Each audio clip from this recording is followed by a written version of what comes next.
सभी साथियों को मेरा नमस्कार। आज 9 सितंबर 2020 महाराष्ट्र की वर्तमान सरकार कांग्रेस, शिवसेना और एनसीपी तीन दल से मिलकर बनी ये सरकार लगातार विकास के मुद्दे को छोड़ करके विनाश की राह पर बढ़ती हुई नजर आ रही है। प्रदेश के अंदर कानून व्यवस्था नाम की कोई चीज नहीं है। प्रदेश के मुखिया, प्रदेश का शासन, प्रदेश का प्रशासन विकास को छोड़ करके, कानून को छोड़ करके केवल और केवल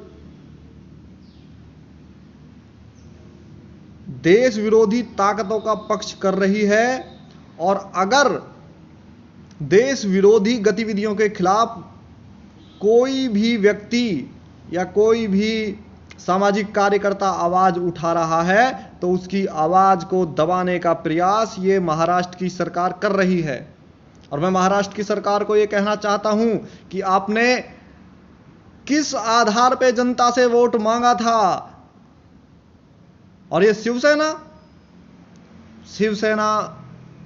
के जो संस्थापक थे बाला साहब ठाकरे जी, अगर आज वह भी इस शिवसेना के कृत्य को देख रहे होंगे तो उनकी आत्मा भी आज रो रही होगी कि मैंने किस उद्देश्य के साथ इस पार्टी का गठन किया था। मैंने हिंदुत्व के लिए और इस देश की पहचान को बनाए रखने के लिए मैंने इस पार्टी का गठन किया था। और आज उनके द्वारा बनाई हुई पार्टी इस देश विरोधी ताकतों का समर्थन कर रही है, वामपंथियों का समर्थन कर रही है, इस्लामिक आतंकवाद का समर्थन कर रही है। और देश के जो पक्ष में वो जो भी बोल रहा है, जो भी इस देश की संस्कृति को बचाने के लिए बोल रहा है, उसको लगातार धमकी मिल रही है। आप सोचो, एक प्रसिद्ध एक्ट्रेस के खिलाफ अगर ये इस प्रकार के वक्तव्य दे सकते हैं तो आम नागरिक अगर इस सरकार के खिलाफ कोई बोलेगा, इस तानाशाही व्यवस्था के खिलाफ बोलेगा तो उसका क्या हश्र ये लोग करेंगे।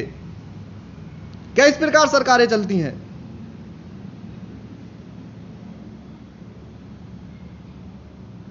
पूरी के पूरे प्रदेश में तानाशाही व्यवस्था कर रखी है।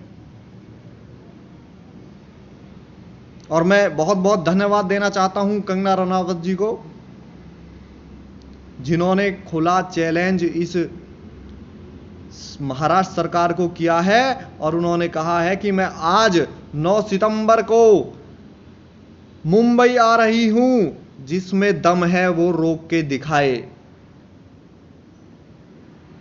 सरकार, मानसून का भी सत्र चला, विधानसभा में प्रदेश के विकास को लेकर के चर्चा होनी चाहिए।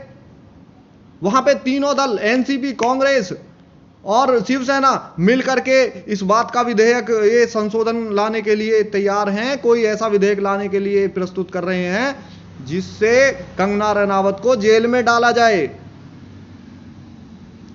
पूरे उसमें कोई विधानसभा में सत्र में यह चर्चा नहीं हुई कि किस प्रकार हम प्रदेश को विकास की तरफ ले जा सकते हैं। केवल द्वेष भाव से कंगना रनावत को जेल में डालने का प्रयास किया जा रहा है।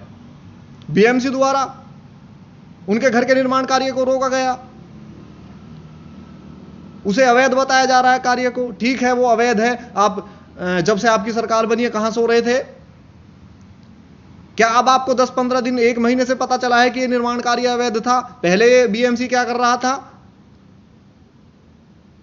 ड्रग्स का कनेक्शन उनका बताया जा रहा है। आप जांच कराइए।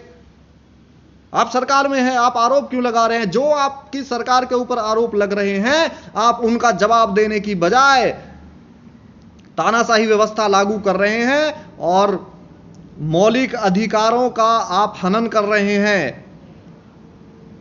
यह एक सरकार को शोभा नहीं देता है। और आपके इस बहुसंख्यक समाज के विरोध में जो ये लगातार कार्य बढ़ते जा रहे हैं, हिंदुत्व का चोला ओढ़ करके आप जो लगातार हिंदुओं की हत्या वहां पर करवा रहे हैं, पालघर में केवल केवल और केवल साधुओं को इसलिए मारा गया, केवल उन्होंने भगवा कपड़े पहने थे, इनका इतना ही दोष था, इसीलिए उन दोनों को भीड़ ने मौत के घाट उतार दिया गया।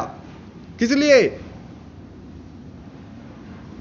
बहुसंख्यक समाज में खौफ पैदा करने के लिए ये वहां के तीनों राजनीतिक दल और सरकारें षड्यंत्र कर रही हैं। वामपंथी और इस्लामिक आतंकवाद को ये लोग परिचय दे रहे हैं और बहुसंख्यक समाज को डराने का, प्रताड़ित करने का ये कार्य कर रहे हैं। और मैं आप लोगों को, महाराष्ट्र सरकार को मैं ये बताना चाहता हूं कि आने वाले चुनावों में महाराष्ट्र की जनता आप लोगों को सत्ता से बाहर फेंकेगी और वहां पे पूर्ण बहुमत से भारतीय जनता पार्टी की सरकार बनेगी और इस कुशासन को मुक्त करके वहां पे शासन की व्यवस्था, राम राज्य की व्यवस्था भारतीय जनता पार्टी लाएगी। ऐसा वहां की जनता ने संकल्प लिया है और ये सरकार अति शीघ्र या तो अपने इस कुकृत्य को सुधार ले, वरना इसका अंजाम इसको आने वाले चुनावों में, विधानसभा चुनावों में इसे भुगतना पड़ेगा। और इसके लिए जनता इनको बिल्कुल भी माफ नहीं करेगी। जनता इनका आज ये काला सच, हिंदू विरोधी चेहरा, जनता इनका ये चेहरा जान चुकी है और इसके लिए जनता इनको दंड देगी और आने वाले चुनावों में इनको सत्ता से बाहर करेगी। बहुत बहुत धन्यवाद।